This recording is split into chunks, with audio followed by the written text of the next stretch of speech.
घ्या पोरं इथं थांबायला लावलं येऊन राहिली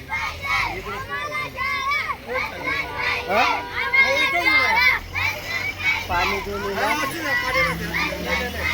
आम्ही पूर्ण रस्त्यावर इकडे गेला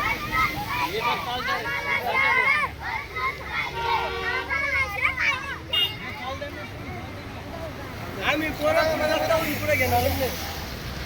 एकंदरीत तुम्ही थांब्याला येऊन लहान लहान मुलांचा प्रवास वाचवला, काय सांगाल?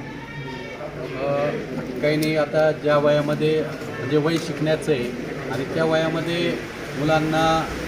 आपल्या मागण्यांसाठी पायी मोर्चा काढावा लागतो हे मला माहीत झालं आणि म्हणून मी या ठिकाणी येऊन मुलांची किंवा पालकांची मनधरणी करून पायी जाऊ देऊ नका. तुमची जी समस्या आहे ही आदिवासी विकास विभागाकडून अजय वडेल या ठिकाणी जी नामांकित शाळा चालवली जाते त्या शाळेमध्ये पहिलीपासून ही विद्यार्थी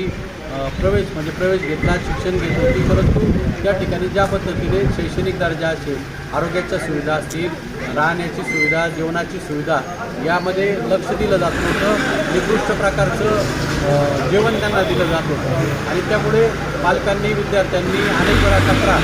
ही प्रकल्प अधिकाऱ्यांकडे केलेली होती आणि त्यांनी देखील चौकशी केली, परंतु शाळा बदलून देण्याचा जो निर्णय या जूनमध्ये त्यांना कबूल केला होता तो झाला नाही आणि म्हणून हे सगळे विद्यार्थी आज प्रकल्प कार्यालय कळवणी येथून पायी मोर्चा घेऊन नाशिकच्या ऑफिसला निघाले होते. परंतु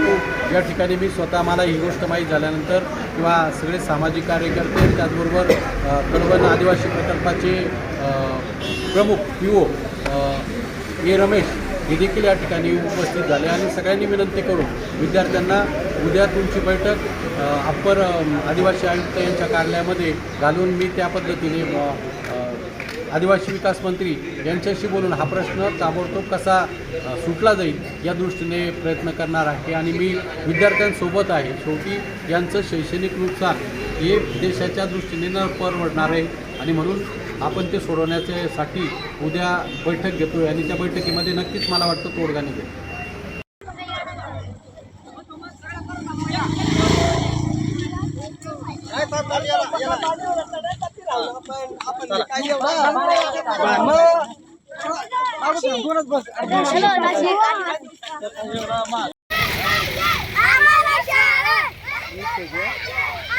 इथं घ्या पोरं इथं थांबायला लावलं येऊन राहिली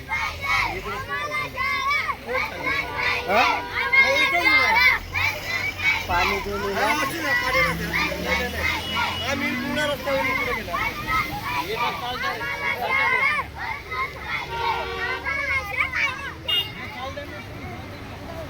आम्ही पोरं रस्त्यावर इकडे घेणारच नाही.